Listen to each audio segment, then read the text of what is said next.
हरियाणा में जिला परिषद चुनाव के नतीजे जैसे आए हैं, हम जिला परिषद चुनाव में भाग लेने पर सभी हरियाणा के मतदाताओं का आभार व्यक्त करते हैं, धन्यवाद करते हैं।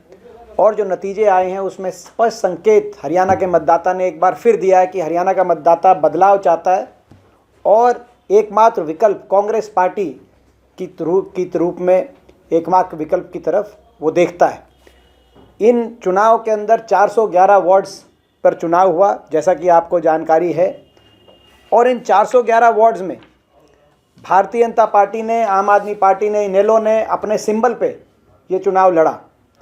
भारतीय जनता पार्टी के मात्र 22 पार्षद जीत के आए 411 वार्ड में। इसी प्रकार से आम आदमी पार्टी के 14 और आईएनएलडी के, इनेलो के मात्र 13 पार्षद जीत पाए 411 पार्षदों में।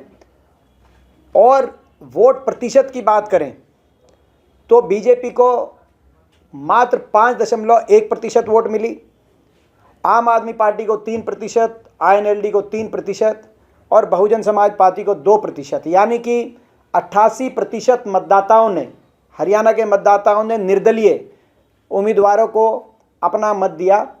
लगभग इन निर्दलीय उम्मीदवारों में से और जो जीते हैं, जो पार्षद बने निर्दलीय, उनमें से बहुत बड़ी संख्या में कांग्रेस के समर्थित या कांग्रेस के हमारे कार्यकर्ता शामिल हैं। जो नतीजे आए हैं, एक बार फिर नतीजों ने दिखाया है कि हरियाणा के अंदर बड़े बहुमत से लोगों ने भारतीय जनता पार्टी की सरकार को, बीजेपी जेजेपी सरकार को नकारने का काम किया है।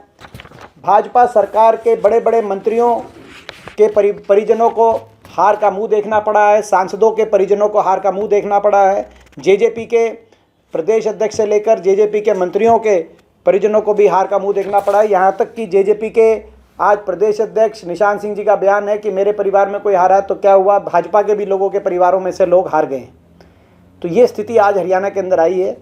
तो हम लोगों का धन्यवाद करते हैं कि लोगों ने बीजेपी जेजेपी को नकारने का काम किया है और साथ में जो बाकी जो अन्य दल थे, आम आदमी पार्टी, इनेलो, बहुजन समाज पार्टी, उन सबको भी नकारा और जो निर्दलीय उम्मीदवारों को, प्रत्याशियों को जिताया है, उसके लिए हम धन्यवाद करते हैं। सारे जो जीते हैं पार्षद, उनको बहुत बहुत शुभकामनाएं।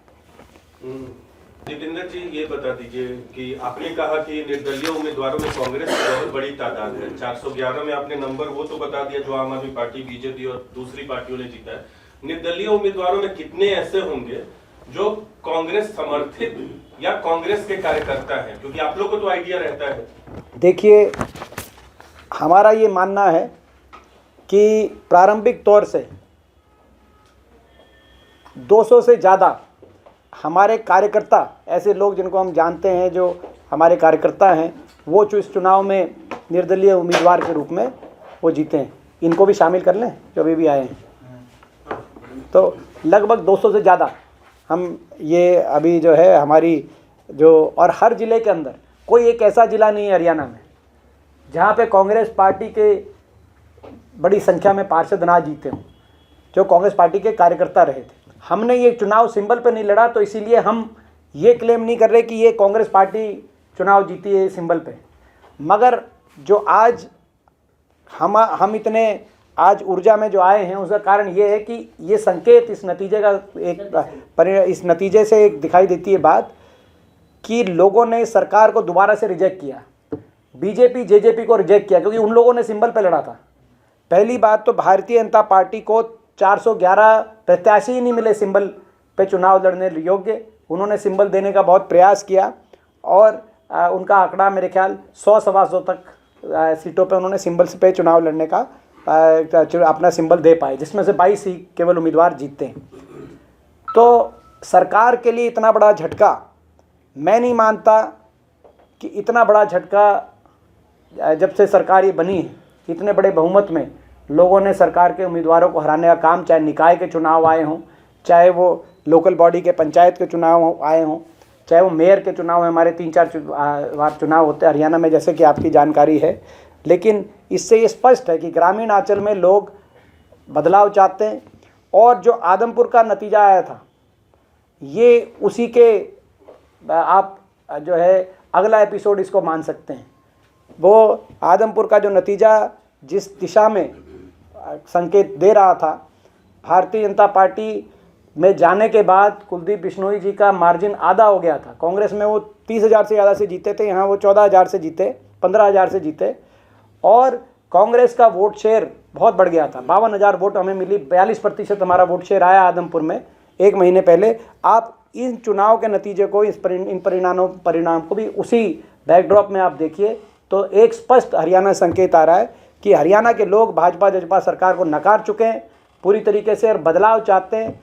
आप इमेजिन करिए, बीजेपी ने सिंबल पे लड़ा चुनाव, मात्र 5.1% वोट आई भाजपा की, यानी कि 95% लोगों ने भाजपा के खिलाफ मतदान किया, जिसमें से 88% लोगों ने निर्दलीय उम्मीदवारों को के पक्ष में, क्योंकि कांग्रेस ये चुनाव कभी सिंबल पे चुनाव चिन्ह पे नहीं लड़ती, क्योंकि हमारी शक्ति है ग्रामीणांचल, हमारे लगभग सारे विधायक ग्रामीणांचल से हैं, हम अपनी शक्ति को विभाजित नहीं कर सकते, हम 2 उम्मीदवारों को का चयन करके एक को दूसरी कहीं नहीं जाए, तो इसीलिए हम लगभग निष्पक्ष रहते हैं और जहाँ पर स्थानीय हमारे नेता ज़रूर किसी न किसी का समर्थन करते हैं और उसी आधार पर मैं कह रहा हूँ कि 200 से ज़्यादा ऐसे प्रत्याशी जीते हैं जिसने हमारे स्थानीय नेताओं ने जिनका समर्थन किया है।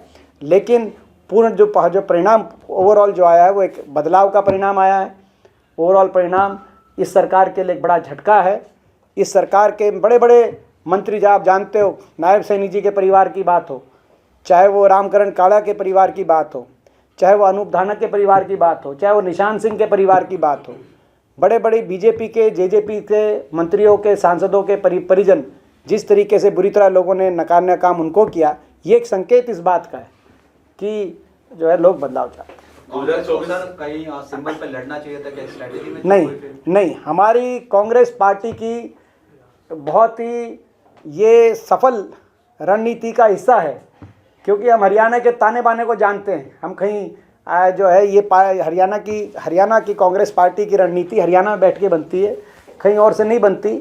हम हरियाणा के ताने बाने को जानते हैं और हमारी शक्ति ग्रामीणांचल में छुपी हुई है। हम अपनी शक्ति को में के बंटवारे को नहीं देखना चाहते, हम शक्ति को विभाजित होते हुए नहीं देखना चाहते। हमारे 2 अगर उम्मीदवार हमारे टिकट मांगते हैं तो या कहीं 3 मांगते हैं, कहीं 4 मांगते हैं, तो हम उनमें से एक का चयन करके इस हमारी जो शक्ति है वो भाजपा को सत्ता से बाहर करने में हम संगठित रखना चाहते हैं। जब बीजेपी से लड़ने की बारी आती है, चाहे वो बड़ौदा के उपचुनाव की बात हो, चाहे आदमपुर के उपचुनाव की बात हो, तब हम सिंबल पे, चाहे वो उपचुनाव हो, चाहे वो बाकी चुनाव, तब हम सिंबल पे ज़रूर हम चुनाव को लड़ते हैं। मगर पंचायत और जो जिला परिषद के चुनाव हैं, इन चुनावों को कांग्रेस पार्टी रणनीति के तहत हम आईना दिखाना चाहते थे।